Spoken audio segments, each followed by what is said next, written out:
was proud of the resiliency of our team. I think we fought hard and played hard, and much like the Duke game, there were some ups and some downs and a few sidewayses in between.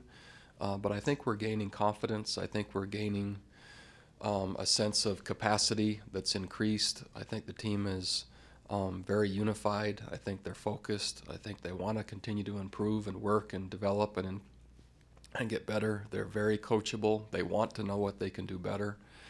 And I think that the last two games are reflective of where our program currently is, that we will play hard and we will try hard and we'll execute just well enough, at least against the last two opponents, to get the victory. I anticipate the next number of games looking similar. I think that's just the stage that we're in. I might be surprised, and there might be a game like Boise that's thrown in there, or where we break out one way or the other. But that's, again, I just sense that that's the phase we're working through.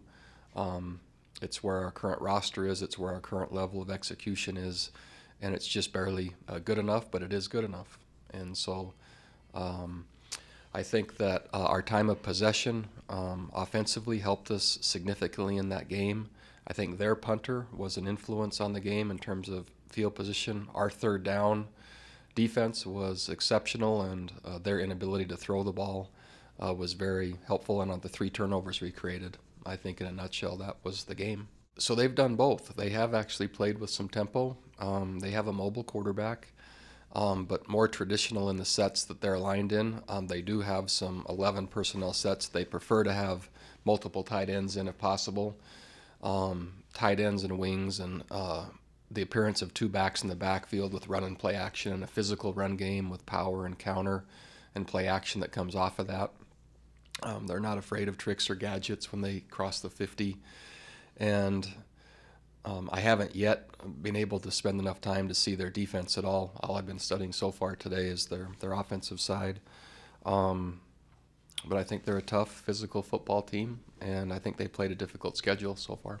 The team has that goal, and they're anxious to return to postseason play and to see and feel what that's like. That is just one of the initial metrics along the way for this team. It's not the ultimate metric, and I don't think it would be completely satisfying to just the team if that's all that happened. I think they want that, and then whatever they can gain in addition to that in terms of number of wins and improving our program. So we will acknowledge it. I don't have a thing to say about it right now. I haven't mentioned it to our team. I think they all know that. And I think any additional talk about it, again, you've heard me say the term interference.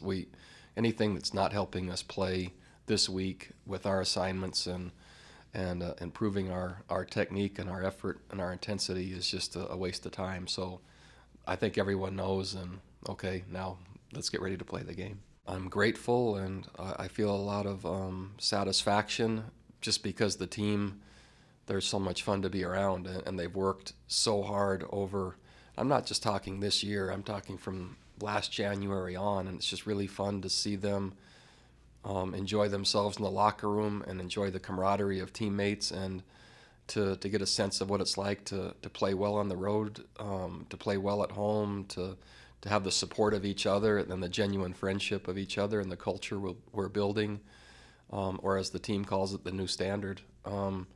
And I think they're claiming ownership of that. And I think they feel special and kind of a guardianship over that now. And again, I am cautionary because we're still, again, I'm a big picture thinker, and we're just at the beginning of all this, but I'm really happy for the players' start.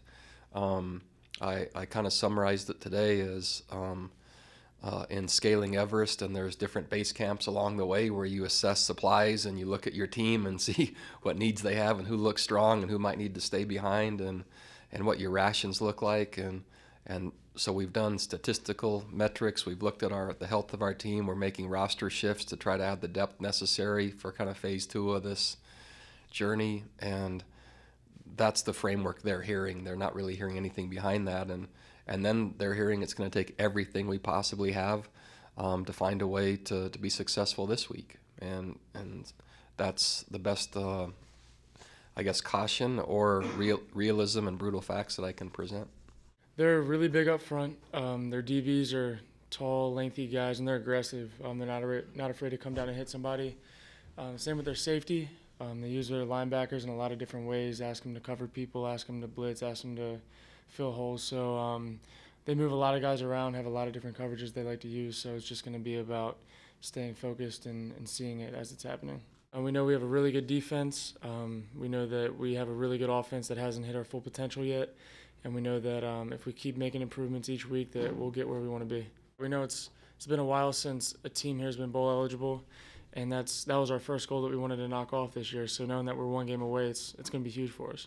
5 isn't the goal, and quite frankly, I think for a lot of guys on the team, 6 isn't the goal. You know, we want to go to a bowl game, yes, but at the same time, right now we're 2-0 in the Coastal, and we have our eyes set on more than just going 6-6. So we're gonna take each week at a time, one game at a time, and right now that's just Boston College. We always say we want to be, and we are a defensive football team. I think you're looking at us. We go as the defense goes, and yeah, who else would you want to be out there besides us? And especially the way our DBs are playing right now, we're really confident that no team can really throw on us. So 2 minutes left, their quarterback struggling throwing the ball, not much they can do. So we were really confident, and we came out with the victory. Yeah, it's gonna be hard-nosed football. I think now the day and age of college football is kind of be really cute with things, throw the ball around, try to get a numbers advantage through motions and things like that. I think with Boston College, it's going to be more like man-on-man, just old school, hit it out football. And that's what it's going to come down to, who's tougher. And I know their head coach preaches that toughness, that, man football. So, hey, we'll see who can outlast each other on Saturday.